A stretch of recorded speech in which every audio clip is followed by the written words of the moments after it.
No, it's a great draw for the club and the supporters, and it's always good for players as well to test themselves against the best players. And then I know a couple of years ago, I think there was cup ties, wasn't there, against Liverpool. So no, we really look forward to the tie, but we get 6 games before that, so we're really concentrated on that. But it's a game that we'll look forward to for sure. And part of you maybe thinks, well, I could have had an easier draw at that stage of the competition, because I suspect you'll be taking, I don't want to down the previous regime, but they never took the FA Cup all that seriously in years gone by at Reading, and I think you might be looking to take it a bit more seriously, aren't you?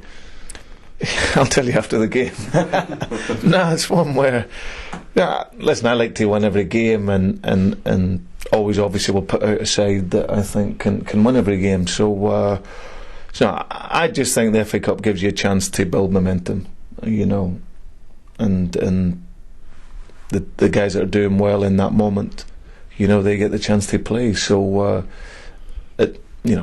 managers will look at it differently, but I'm one that, if the team's playing and playing well and there's no changes, then there's no changes, and we just go with that. Sheffield Wednesday on Saturday, terrific history at that club. One you're looking forward to?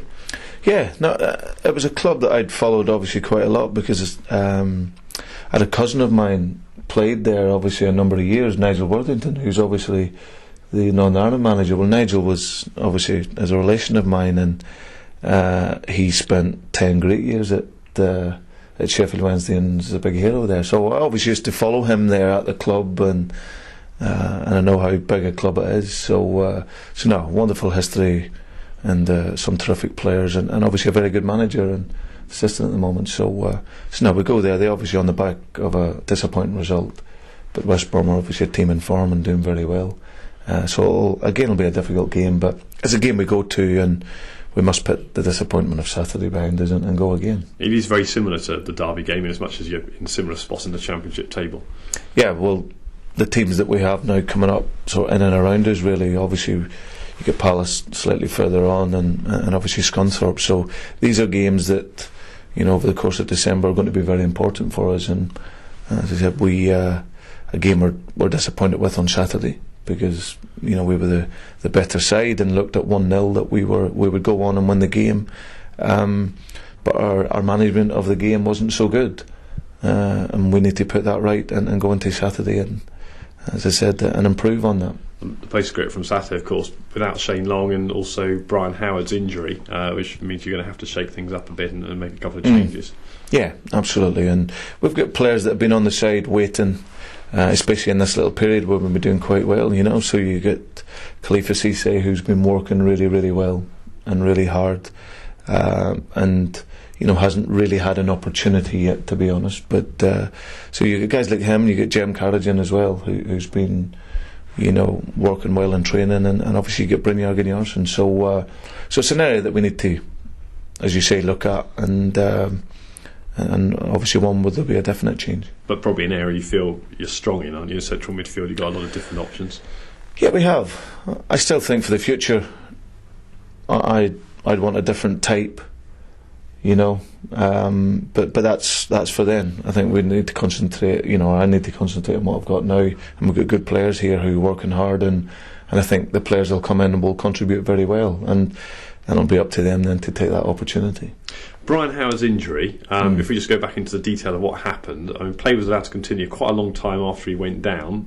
First things first, were you surprised that play was allowed to continue as long as it did? Yeah, I think the first thing, it was a total accident. When you see it, the balls came in. And it's funny enough, it's the first time we've put Brian in that area. So I think next time we'll need to move him back to the edge of the box again. The player that you put in that front post space has to be a brave player, and it's a space that needs covering. And it's just one of the ones where the balls come in over his head, and then as he's turned, he's walked straight into two absolute mountains coming at him, which is Barker and Piercy. And obviously Barker's then, as if he's gone for the ball, and then he's fell and obviously smashed Brian on his face, total accidentally. And then after that there was a strange sort of sequence, really, wasn't there, where he's lying on the floor, kicking out, so he's obviously in pain. The game's going on. Even the Derby players were indicating that to the ref that you need to stop the game. of which he didn't. And then you have an idiot of a mascot who comes on and tries to make fun of a guy who's writhing in pain with a broken jaw, you know, which wasn't very nice. And I must say, he's wrote in personally into the club, and I know he's done to Brian, and apologised. And for him, so he will have to learn from that, because it's not his place to be doing that, especially in a game, and have a game of that intensity as well. So no, I thought the referee was disappointing. You know me a little bit by now, that I don't come on and start crying about referees. They have a difficult job. I know the FA are not trying to fast track referees and give them opportunity to move up, but I thought he was disappointing on Saturday. Just on a bit of a tangent, Jem Carashan came in looking like he was about to go scuba diving with his tights on and everything. What do you do to keep warm out on the training pitch? I just try to smile and enjoy life, and I'm one of these, I suppose, silly ones that as long as you're breathing and you're taking in nice fresh air, then life is good. So no, it's a lovely morning, isn't it? You'll have a lot of them have the big neck things on. I'm an Irish man, so I was brought up. I was brought up when it was freezing. I always think the south of England's like the Mediterranean. Yeah, exactly. You know, Reading's like the Mediterranean compared to where I was from in County Antrim.